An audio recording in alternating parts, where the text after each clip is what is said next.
Hello.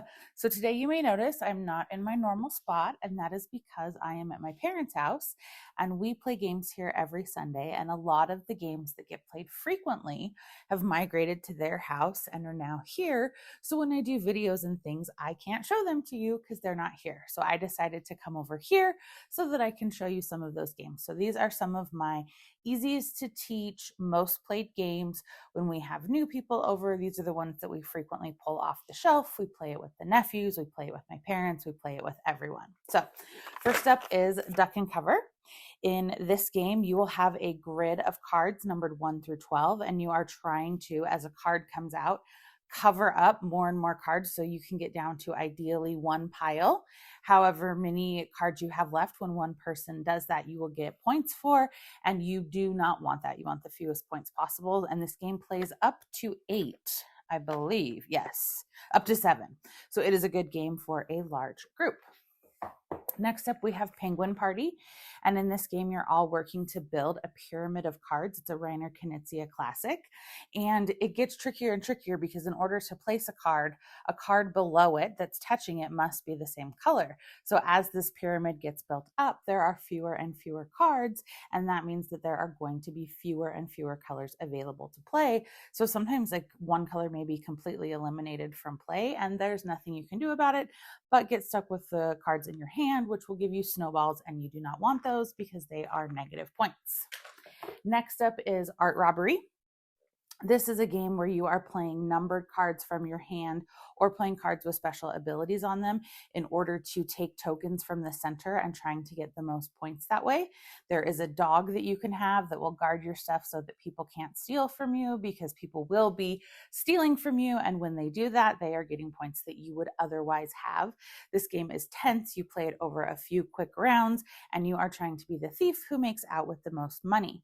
You have to get alibis. They're just little dots on the tokens, and the person with the lowest amount of alibis at the end of the game, they're completely eliminated from contention. So even if they have the highest points, if you don't have enough alibis, you are immediately caught by the police and you are out of the game.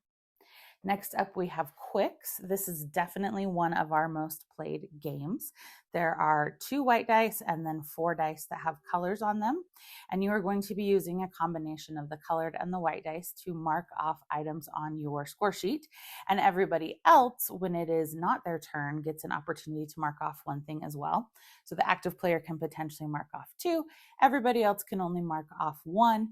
And you have to go in sequential order. So if you mark something off, any numbers prior to it, you cannot mark off. Red and yellow go from 1 to 12. Blue and green go from 12 to 1. So you have some flexibility, but it is a great quick game. Next is Skull. This is a classic for us. We have played it, I don't even know how many times. Our copy is getting super worn and it may be time to upgrade soon. But basically, you are playing down cards that have either flowers or skulls on them. And when someone calls you out for your bid, much like in Perudo or Liar's Dice, you then have to find the correct number of flowers. And you must first flip your own cards. So if you played a skull down in front of yourself, hoping someone else would up the bid, you're not going to get any points for that. If you can successfully do it, you will get 1 point. The first person to 2 points wins. So it's very quick and easy to play again, but there's a lot of fun mind games that go on, and it is a really good time. A classic, Flip 7. This one's great. I think at this point, most people know what it is. You are flipping out cards, trying to not get any duplicates. And if you do, you bust. If you don't, you get your points and you play to a certain number of points. And you can play this with basically as many people as you want. It's so fun. Anyone can play, and it is a great time. Next is Panda Royale. This is a game where you are gaining a dice every round. Each dice is a different color. It scores differently, and there are different types of dice in here. So you have your regular D6s, D8s, D12s, D20s. They're all going to score differently. My favorite are the clear dice, because that means at the end of the round, you get to steal from someone else, but then that means on a future round, they get to steal back. So this is a fun game. There's an expansion for it that gives you even more dice options, but this is a classic. It's 10 quick rounds. It plays up to 10 people. I believe we play it so much that yes, we laminated our score sheets. Otherwise, we would have been out of them long ago, but this one is a great time if you love a dice checker. And finally is Fairy Ring. This is a 2 to 4 player game. where each turn you are going to be putting out different types of mushroom cards in front of you, and then you are going to be moving your little fairy around in front of everyone the number of movements that were listed on the card. If you land on somebody else's mushroom, they're going to gain a benefit, and if you have that same mushroom, you will also get the benefit. Same thing when someone else lands on one of your mushrooms, you will benefit from it.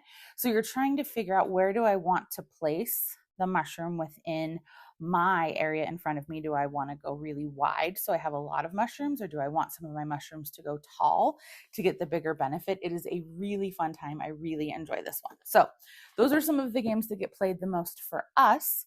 What are the games that you pull out when you are having a family game night? What are your most played games? Give me a like and a follow, and I'll keep bringing you more board game content. Thanks. Bye.